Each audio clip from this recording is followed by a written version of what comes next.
Hey, Low Code Approach listeners, this is Wendy Haddad.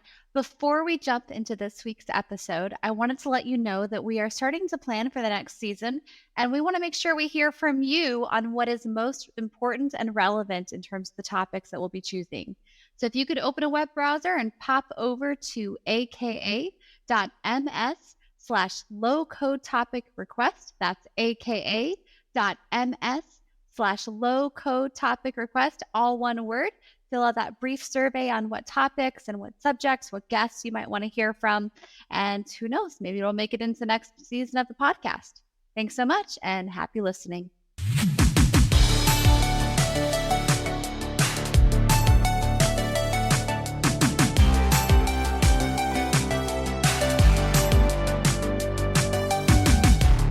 Hey everybody, welcome to a new episode of the Low Code Approach. I'm Sean Feeney, a Senior Product Marketing Manager on the Power Platform team, and I'm joined by... I'm Wendy Haddad. I'm a Senior Cloud Solution Architect, Delivery Lead, and a former Microsoft customer.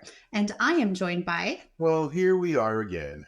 I am Ken Aguilar, Principal Program Manager and the virtuoso of virtuals. First, I can't even talk today. Today, we're going to hit some high notes with Sangya Singh, who is our maestro of Power Automate. Sangya, how are you today? And welcome to the show. Thank you, everybody. Thanks, Sean, Wendy, Ken.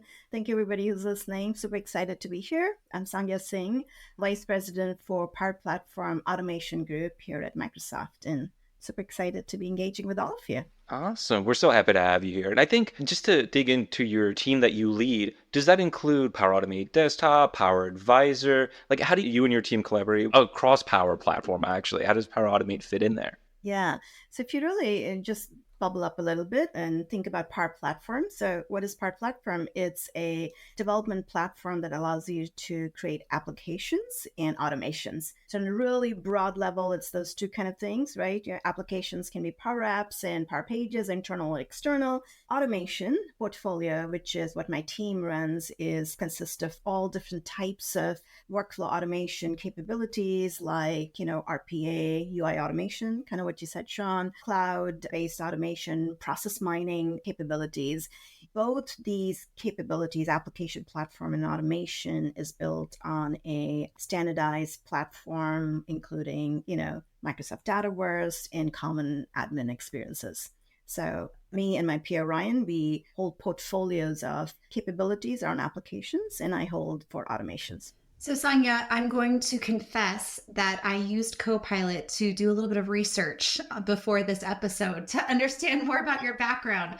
So Copilot told me that you have a background in kind of experience, customer experience, as well as in growth strategy. So I'm really, really curious how that background actually influences how you're looking at Power Automate, maybe influencing the future roadmap of the tools. Yeah, my hip pocket skill, kind of what my background, what I studied at MIT and Stanford and Kellogg, my hip pocket skill is I'm a product strategist, and I specialize in 10x growth of introducing a innovation into mainstream market. And I specialize in enterprise and public sectors. And when we say innovation, it's really around, you're bringing something to the market is not used for, and innovation follows a very methodical way of how it's adopted into the market, with early enthusiast, early market, and then it really crosses a chasm when it has a product market fit to mainstream market. So I specialize in those, and, all throughout my career, over 27 years,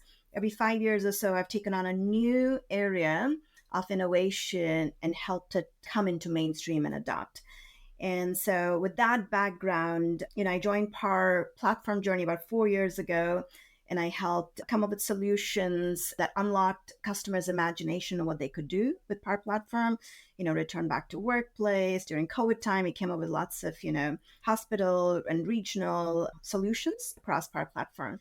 And then I took on Power Pages. And then last year, I had the great opportunity to take on the automation space. And that's a super awesome space because I always look for what problem there is to solve and if it is unmet at large scale, right? And so Power Automate, especially with automation promise and the generative AI, it has such a big promise to it that my experience to take Power Automate, which is already crossed the chasm, it's in mainstream, but really take it to what we call like a tipping point to the conservatives also. So enterprise grade adoption by organizations saying we're going to standardize on Power Automate as the automation platform, as the hyper automation platform. So that's kind of what my background is. And I'm super excited to apply that with an incredible team that I have to take automation capabilities forward. It also sounds like you played basketball or sports or something, because you just set me up for a layup right there. There you go. By asking about, mentioning, hyperautomation. So what's the difference between automation and hyperautomation? We hear those terms, but what's the difference? So at a really basic level, when you think about automation, you're thinking about, there's a task that you're automating that is made up of a lot of steps. Maybe there's a claim processing, it goes through a lot of different steps in an insurance company, for example. And in order to automate, you're automating lots of different things between different systems. So at that level, that's what automation is. And there's so many different kinds of automation capabilities.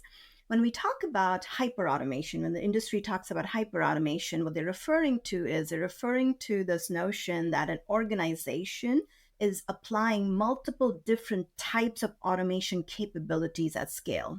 And what are the different types of automation capabilities? For example, Power Automate now has incredible product truths to be the hyper automation platform because it has different capabilities. Number one, it has, what we call UI automation capabilities. It's also called robotic process automation, whether you have like a, web-based application or legacy application and you're trying to automate tasks on that. So that's UI automation. Then you've got like, cloud flows, which is, automations around systems that have some kind of an API towards it. You've got process mining capabilities. Process mining is a capability where how do you even know what to automate? Wouldn't you not want to get how the business process is actually running on the ground and see where all the bottlenecks are to identify the biggest opportunity to automate. So these are all different capabilities. So large organizations are looking for a platform that can have different capabilities and they can apply it at scale. So that's kind of what it means, but if you just have like one department, one thing, just doing, just flow behind a Power App or Power Page, we kind of don't say that's an hyper automation strategy. How Power Platform first started off, because of Power Apps and, Automate was really used to automate stuff behind an app. But soon, I think it's really gained momentum, and especially kind of where we are taking Power Automate is we definitely absolutely support the application platform, anything that's needed there. But truly now the focus is in the industry is also taking a bet on automation solutions just by itself. And so, TLDR it's really applying different types of automation capabilities and having a very strategic look to automation across the enterprise. So then we say organization is applying a hyper automation strategy. And then they look for that platform that gives you that capability in one platform, or they assemble multiple different types of capability from different vendors. That's a really good point about how Power Automate can fit into that hyper automation strategy. So I know this is opening the floodgates to Ken, but as an organization looks at bringing in hyper automation and Power Automate as part of that toolbox to use, how does that adjust their governance strategy around hyperautomation? And you're welcome, Ken. Yes, another layup. Brace yourself. Brace myself. Yes, I'm ready for Ken. If I just bubble up and if I look at my team's, mission, where we get really excited every day to come to work, is Power Automate's mission is to become the Microsoft's AI first automation platform that really elevates our customers' capability. Yeah. So what you're really saying is we want to be your automation engine customer that you can deploy across the board and bet on us for really critical workloads. In order for an enterprise, a large enterprise, a public sector enterprise, kind of that's the arena we play in, I'd say like across my organization, I'm going to bet on it. Obviously, you need governance and you need observability. And so from the product standpoint, we tackle it. One of the big things to keep in mind is, because I specialize in mainstream adoption, when you cross the chasm, mainstream customers are divided into what we call pragmatists and conservatives. So when you really look at the mainstream market, what pragmatists are looking for a well-rounded product. It's like, great, you have automation capabilities, but I need governance. And when you look at the conservative market says, great, you have governance, I don't care, but I'm a bank. Do you have 10 banks or 5 banks at enterprise grade level that has scaled? So where Power Automate is, governance and observability is super important. And the way we look at that is we look at it at 3 tier levels. So one of the biggest things that I'm a believer in is shifting left to the maker. As much as possible, we get best practices and allow the maker to govern, how are your flows running, what issues, troubleshooting, how many documents it's processing value. So those capabilities we call governance capability for the maker. Then, of course, we talk about governance at the tenant level, which at Power Platform, you kind of go to your Power Platform admin center, which also, we're really trying to reimagine this year to truly become outcome-driven hubs where I go in for monitoring and how do I deploy, how do I see value out of it. It's such an incredible time where Power Platform is today that, that whole experience is going to accelerate so much. And then the third level, we also think about it Microsoft level, something like a Microsoft Purview level, how do we do DLP and security and stuff like that. So as we strategize these experiences and capabilities throughout the user journey, we always make sure that do we have governance at every step of the development of the automation. I have a million questions, and I wish I had talked to you when I was a customer, to be honest with you, because this is a super interesting concept. I guess I'll jump in before Ken jumps on his governance soapbox to just ask you. I think that was really interesting what you said about the conservative customers. Pragmatists. Yeah, but many customers, IT and really security teams, they are operating off of legacy controls and legacy policies that don't take low code or our development tools like the Power Platform into account. And they're afraid of Power Platform. And so if they're looking for other companies to adopt at a hyperscale level first, that can be a problem. And so I am curious what kind of a part one, part two of this, what would you say to those companies? How do you help them prepare? And then also, when you talk about hyperscaling, are you talking about makers as in, i.e. citizen developers owning as part of the hyperscale strategy, or is that more of an IT owned and controlled hyperscale strategy? Yeah, so really good question. So your two-part question, I'll answer the second one first. It's a kind of shorter answer. Where Power Platform is today in its journey is, I know we started a lot with citizen developer movement, but what we've seen is the value that even IT organizations get to accelerate their development into a modern platform that's secure. By far, especially in the Automate world, and I know my peer Ryan Cunningham is also seeing the application because I'm an exec sponsor for lots and lots of banks and regulatory organizations.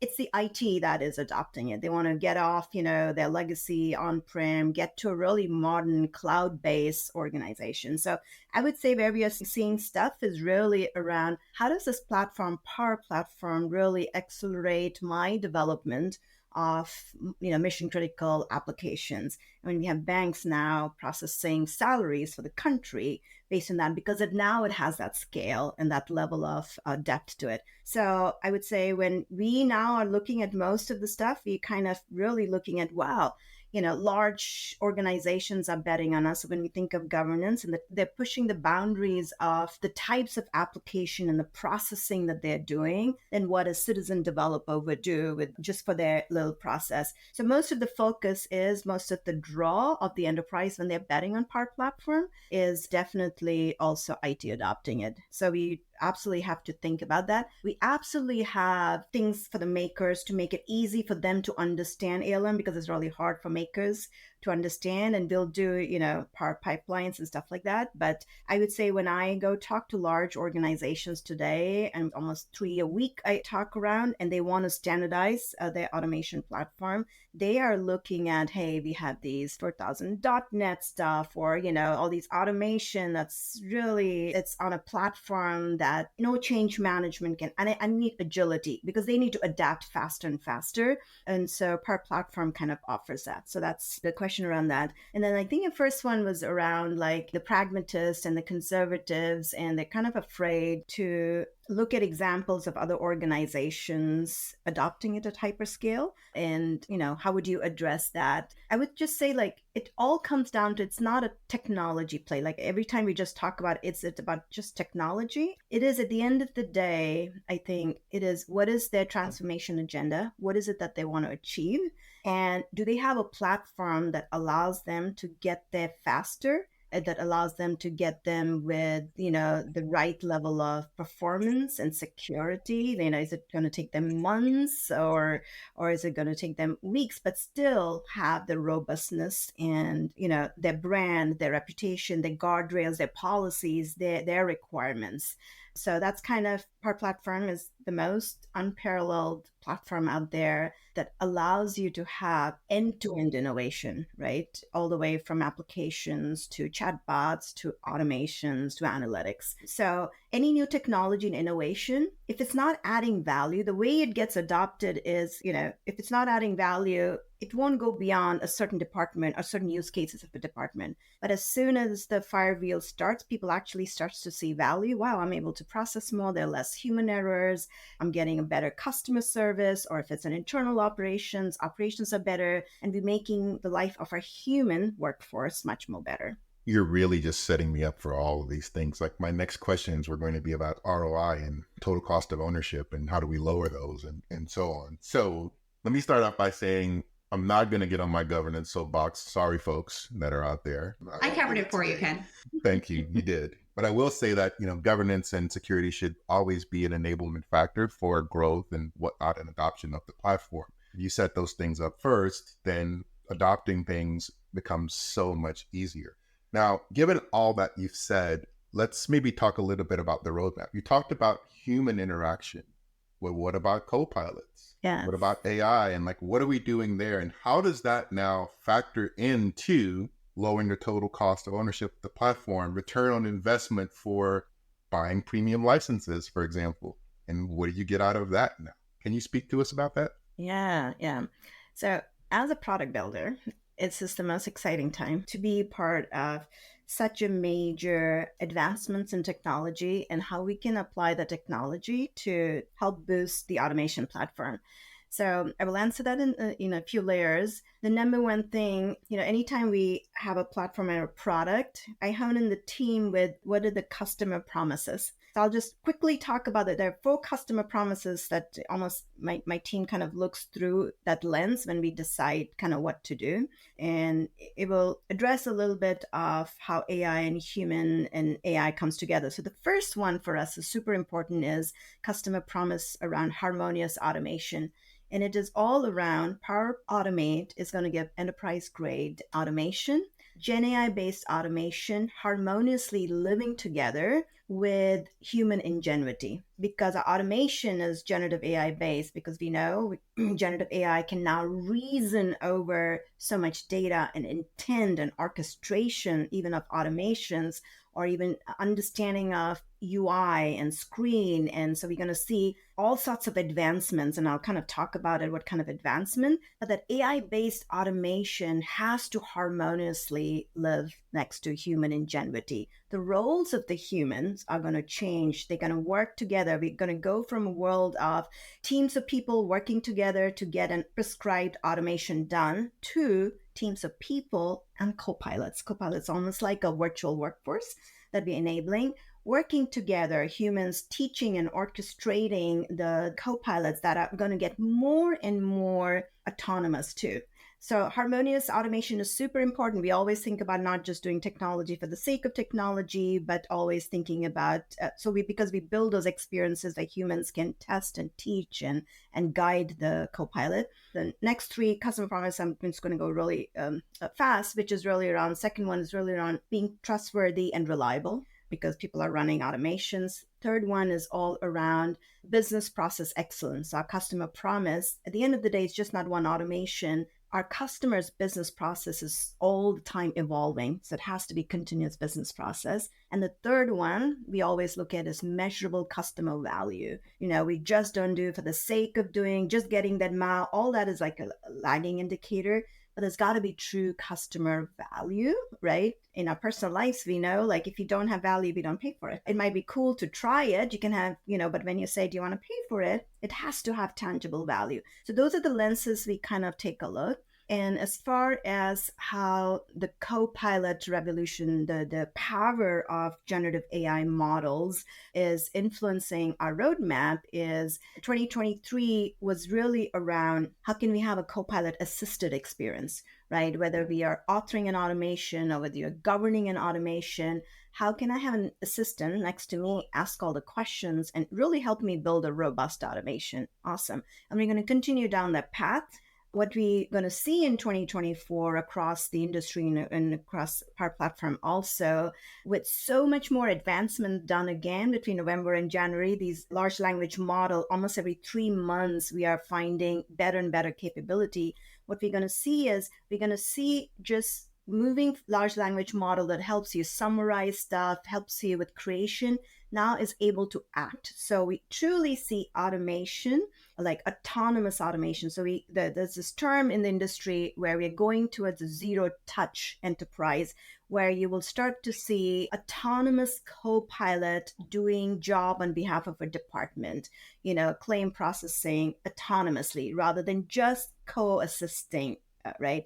So that's a really, really cool evolution. Is that like in the spirit of, say, continuous improvement when you talk about the autonomous co-pilot? Yeah, it is in continuous improvement, and frankly, the ability of the large language model to go beyond creation to act on behalf. So imagine you're going to have a large insurance company create a 2 3 very valuable autonomous copilot in Microsoft Copilot Studio that is able to process all kinds of claim processing, because autonomous copilot can interact with the customer across different modalities, teams, and chat, and do stuff on behalf of it.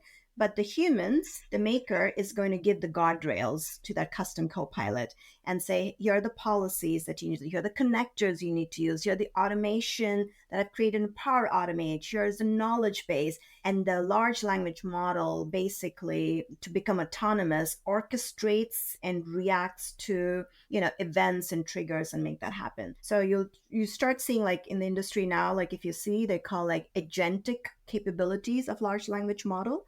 So being like agent-like, so acting on your behalf, on the human's behalf. And so that's super, super interesting. And then as far as automation comes, so there's a role for MCS there to play. We're going to see custom copilots being created that does this. And then automations itself, not every organization needs a co-pilot, but automations itself, we totally seeing how the RPA world is getting redefined, where the large language models now can understand screen, video, voice. So instead of, as an RPA developer, where you're hard coding, how the web application or your legacy application, you just teach and you just talk and say, like, hey, this is how I do stuff, just show it once. And large language model is able to understand that and then create that.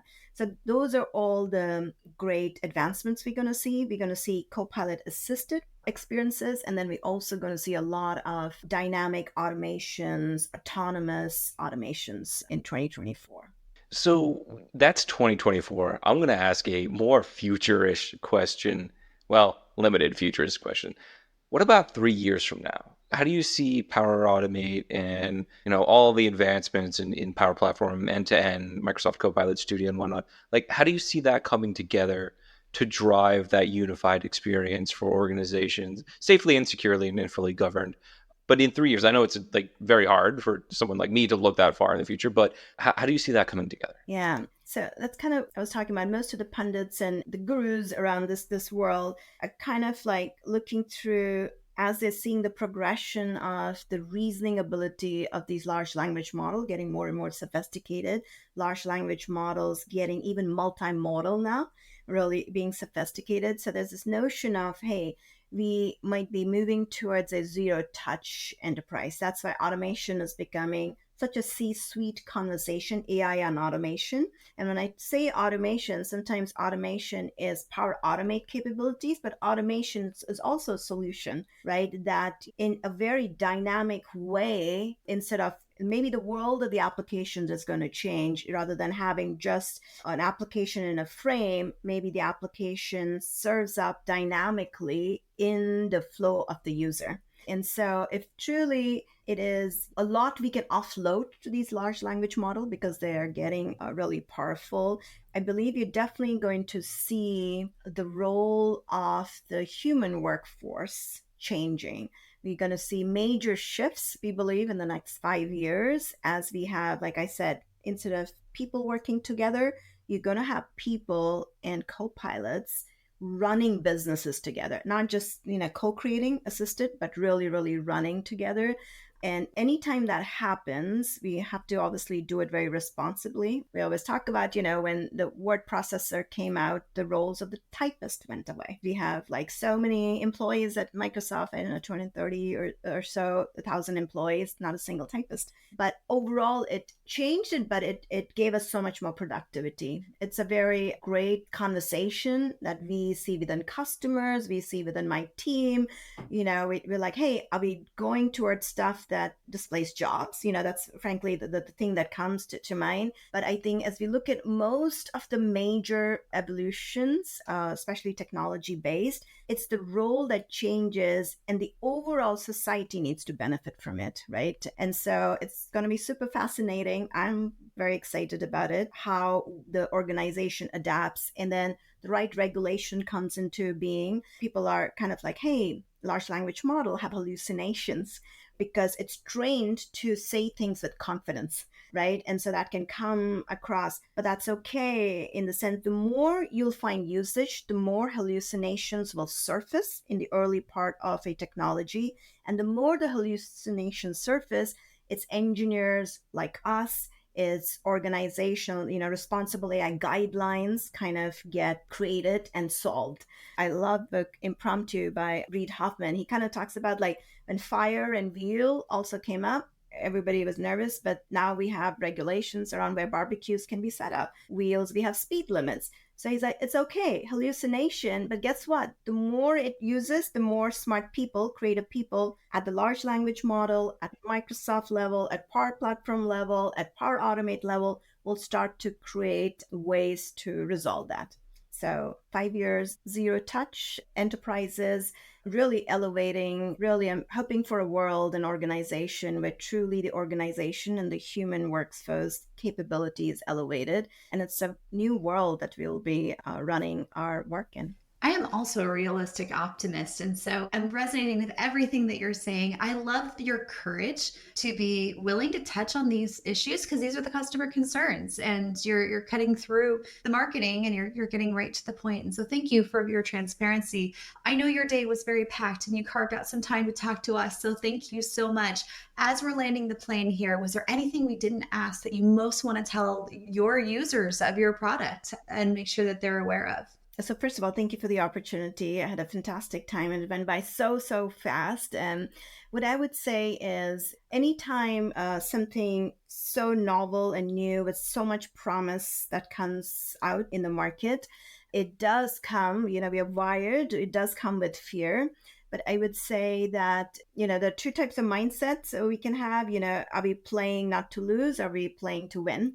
So I would always say like, look at this opportunity as truly an opportunity. Like if the pain of, I guess, regret is greater than the pain of rejection. So start the inertia. I say make it safe to start the inertia with a smaller set of use case. Truly look at, I would say, organizations, whether it's your customer journey, the products that you're selling, or your internal processes, look at that journey and just identify places in that journey where you would say, wow, I can reimagine by harnessing the power of generative AI and I can make it 4x times better. And we kind of call it like the enablers. When you start innovation, come up with those enablers, find the catalyst, a role in your organization that's going to come up with your AI strategy with those use cases. So start small And then you just start to actually go do prototype. We call them you need like unblockers or the digital mavericks that will truly go experiment with those. So the fear comes out when you actually start to do it. And then you're going to start them and the momentum just starts. So I would just say this is an incredible opportunity, especially with Power Platform. It is a platform that is so comprehensive with both applications and automations, governance built into it, responsible AI built into it. And so please give it a try. And we're going to co-create in this next few years together. I love that we're augmenting our knowledge workers in that way. We have a million more questions, but we'll respect your time. We are definitely going to work to have you back on. So thank you so much for carving some time out in a busy season. And we really appreciate all your insights. And I'm quoting you now. So thank you. Have a good one.